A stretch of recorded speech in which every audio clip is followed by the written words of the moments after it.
For this activity, what we're going to need is a band. We're going to have to tie it off in a high position. You're going to place your hand through the band, and then it's going to be like grabbing the back of your hand. So you're not having to grip onto it very hard because we want to allow the hand to relax quite a bit as we're doing this. I'm going to show you from both vantage points. So if I'm banded with the right hand, my left leg's going to be forward.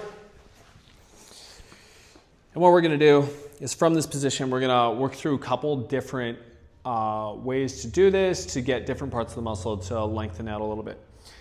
Keep in mind that once we do these stretching activities, we want to do some activities to reinforce position. So again, the lat is really contributing to an anterior pelvic tilt, so we're going to want to do some exercises to reduce the anterior pelvic tilt when we do this activity as well. So from here, what we can do is we can bring ourselves back a little bit. We're anchoring this front leg, so this is what's controlling us or helping us to control our position. We can put our elbow down on our thigh. From here, what we're going to do is we're going to open up this whole side. We're going to take a big breath in. We're going to exhale out. And you can play around with the position a little bit. We can drop the elbow down a little bit, open up the side a little bit more. And then the other thing that we can do is we can spin this back foot out. What that does is it opens up a lot more of the lower back, so I'll show you from the other point of view. So if we get into this position, drop down, go back until we feel a little bit of a stretch.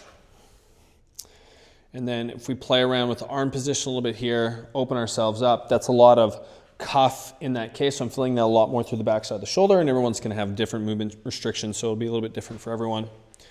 So I might breathe in this position here. We don't want to get into like a really, really deep, wide stance. That's going to put a little bit more pressure on the back than we want. So what we do in that scenario is we roll that leg out, and we're going to get a lot more down through that side. So again, we can play around with the position. So I don't need to turn as much here. I can just open up that back leg. I might feel a little bit more down through that side there. Take a breath in. Try to exhale, relax. Okay, we don't want this stretch to get deeper as we do this. We actually want the tension to be relieved. That means that we're opening up space in the appropriate way. If we're stretching really, really hard and the intensity is building, we're not going to be accomplishing the task that we want.